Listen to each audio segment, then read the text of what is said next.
Good afternoon, everyone. Ukraine bans exports of wheat, oats, and other food staples, byproducts, cattle, dairy cattle, protein, whey, cheeses. Yep.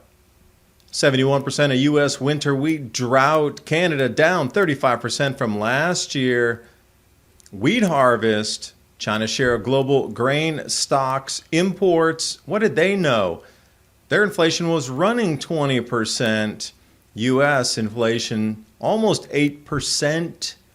So places like Egypt have jumped 30% in just a month. What do you think that's going to do for social stability? And ancient grains are going to be the way to go. Buckwheat, amaranth, sorghum, millet, spelt. Find a local farmer.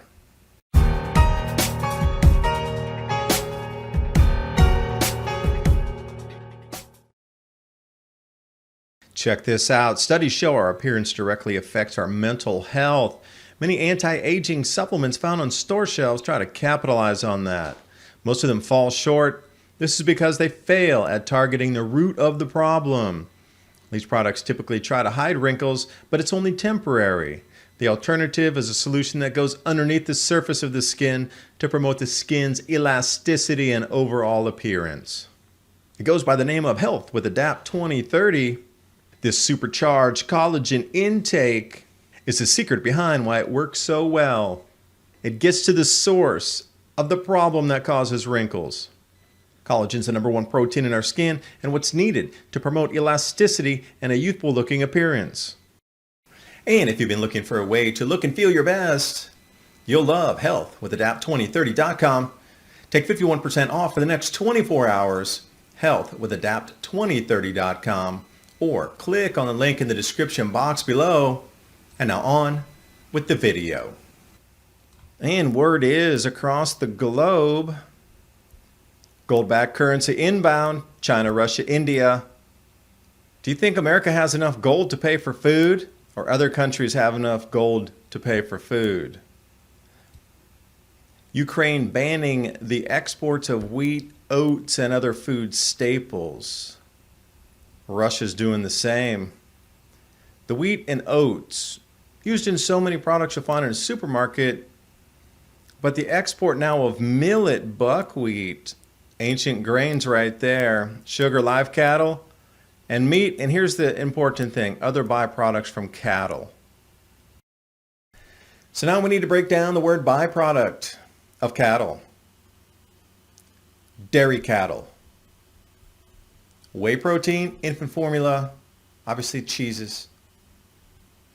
But if you take off Ukraine, Belarus, Moldova, and Russia out of any exports of anything protein related off of dairy, where does that leave the planet? It's going to be incredibly valuable protein moving forward. Not a lot of people are thinking about the whey protein and infant formula that come from cattle, quote unquote. Look for another ripple, another shockwave for another product through the market. If it wasn't palladium, now it's going to be protein powder. Look for it inbound, especially as this next week progresses with more sanctions and more cutoffs from different nations, China, India, and Russia. And the article also mentioned buckwheat and millet. These are two ancient grains you definitely want to research more into. Buckwheat's incredibly easy to grow, by the way. Throw them out in your backfield or somewhere that gets direct sunlight, well-drained soil, about 10x the amount that the input is for the buckwheat on the yield coming out of that. Always save some for planting if those seeds are still viable. But when you start to ferment them like this in the water, you lost your ability to do that, especially after several days.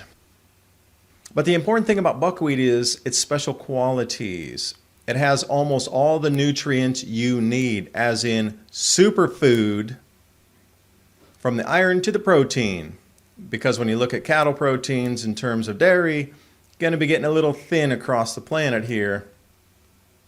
Gretchka, different preparation method. I encourage you to take a look on how to prepare it. And buckwheat you can still get by the 50-pound bag in most co-ops, farm stores across different counties in the U.S., and most of that will still have the black husk or shell on it for planting. But still, buckwheat in comparison to wheat is going to be incredibly discounted. Now this image here, bare shelves, Moscow tonight, Russians run to buy rice, pasta, and Coca-Cola.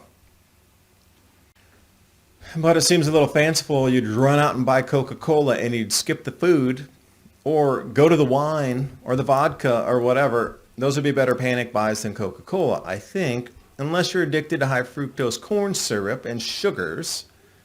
I'd definitely be looking for the milled flour compared to a 2-liter bottle of Coke. That's just me, though. And staying on the export restrictions here, Russia proposes fertilizer export ban. That was 7 days ago. Now it's fully a ban. So the things that you're seeing coming into sort of the radar are happening within a week now. So to put it into perspective here, Russia produces more than 50 million tons. Now I have heard different numbers as high as 120 million tons of fertilizer, but the export basis versus production and internal usage, I think where those two numbers might vary there. So 13% of the global supply, and this suspension is going to be felt across South America because 20% of Brazil's fertilizer imports come from Russia. And then an onward knock-on effect, Brazil giving approximately 10% of global exported grains back to, well, the world market. Well, if you look at the last set of sentences that I pulled off a telegram here, Brazil and 5 other South American countries are lobbying to exclude Russian fertilizers from these sanctions. So the simplest way to explain it is Brazil and the other South American nations are saying, hey, we need the fertilizer to grow the food. So far, Belarus, Russia, and Ukraine have knocked about 35% off global grain exports. And Brazil is saying, if you don't let us get past the sanctions on the fertilizer, you're going to increase that another 10%, because if we don't get fertilizer in Brazil, we don't grow the food. And 10% of the exports globally come from Brazil. So you see we're getting into this downward spiral here. So if you're going to say 35, are we going to add another 10% off here, knock that if Brazil can't get the fertilizer? So how deep are the sanctions going to go? And see, now it's all commodities game. And when I say game, I really mean chessboard moves of the commodities across the planet. Who's going to win this one? And then we'll see Macaroni up in France saying that Europe's food supply will be deeply destabilized. Well, that means famine or extreme food pricing, non-availability, and government support. In addition, with Macaroni saying that several African countries will be affected by these famines within 12 to 18 months. I think that's a very generous and overblown timeline. You're going to have to shrink that to 3 to 6 months because the panic's going to set in and people are going to overbuy right away. No getting past that.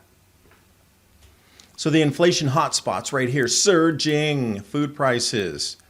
Okay, this was done in July 29th of 2021 during the COVID era.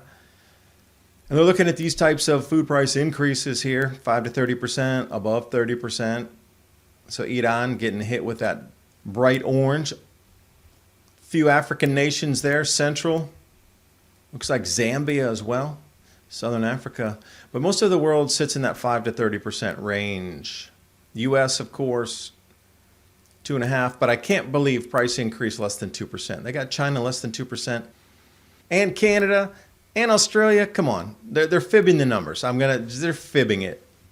That makes no sense to me when inflation was already ticking forward in every single nation years, plural, ago, that they're saying less than 2% for food increase. Come on.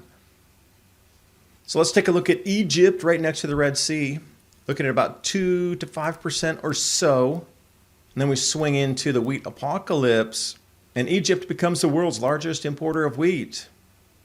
And the prices have increased by 44% of wheat in a single week, and sunflower went up 32%.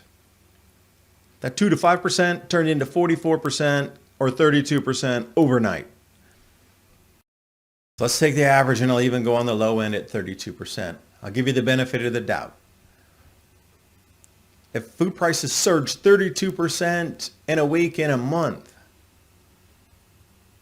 that is so far out of balance that it will throw everybody's disposable income, along with the high fuel prices doubling and tripling, There will be a little bit of extra money only out in the disposable market for travel, furniture, XYZ. Then what? Everything contracts anyway, goes into a tailspin. Electronics, all those chips they're talking about that might not be manufactured because there's a chip shortage supply on the globe as well. That's all for electronics and different types of high-tech goods. I mean, if you're coming down where you're spending 50% of your entire wage on food and fuel, forget, we're not even talking about rent or anything yet, or mortgages. Food and fuel, I mean, disposable income, what's that? That is a thing of the past. So US popping in on the easy to understand chart here, 7.9% up in a single year. Wages also rose 5.1%. Gee, it seems like inflation's winning the race on that. Now that's the easy to understand chart, but let's go into a Bureau of Labor Statistics since the year 2000 so you can see how quickly it's really rising. It's way outside the norm. It would dip, it would rise, it would be on a gradual curve. Whatever your data points are on there, it seems rather smoothed up to this point where it's vertical-ish. And shadow stats would have that right around 16% now. So a doubling. It seems that what's put out into labor statistics is about half of what shadow stats are showing. So you can use that as a gauge, 50% there. Now the wheat apocalypse, this is where it gets kind of putting all these data points together and seeing what's truly happening. In terms of yield declines, I would attribute that to grand solar minimum first on the weather, jet stream anomalies, cloud cells. But then we have the fertilizer shortages, which are going to be here anyway, knocking down at least, I'm going to say 18% of global agriculture from the herbicide shortages and the fertilizer shortages combined. Yields would just not be there in the acreage, and also the fertilizers wouldn't be there. And we're looking at that dovetailing of extra weeds not able to control and lack of fertilizers, yield declines massive. And then we have countries banning exports now. Some areas like Ukraine right now can't get the seed that they need. The corn seed is not inbound, so unknown if they'll even plant this year. And then that'll set off a whole set of spiraling knock-on effects there. If they can't even get what they need to feed the people, they're going to be looking elsewhere, when normally the rest of the world's looking for them for exports, so it's going to throw everything out of balance instantly on that. And China buying up half the world's grain supply, and they're running at massive inflation. So it's going to be a buyer's game moving forward. And what we're seeing so far in wheat pricing is just the beginning of the run-ups. Again, as I've said last year, $20 wheat at the minimum, and especially when we get to harvest season, it wouldn't surprise me if it went up to $30. So that's to be seen, but in the medium and inner term here, $20 wheat for sure. And the roundup, 71% of U.S. winter wheat hit by drought. So that's already going to be its own set of circumstance. There was plenty of fertilizer for last year to put this in the field, get it growing. It's this coming planting season that's going to have difficulty. But water is water. You either have it or you don't. And 71% of the winter wheat is hit by drought, so that'll decrease the size of the kernels there and also the yields. And then Canada, first report on the crop production, all wheat harvest, down 35% from last year. And if you read another sentence or two down into the same paragraph, it just doesn't add up, literally doesn't add up. Slightly larger than average trade expectation.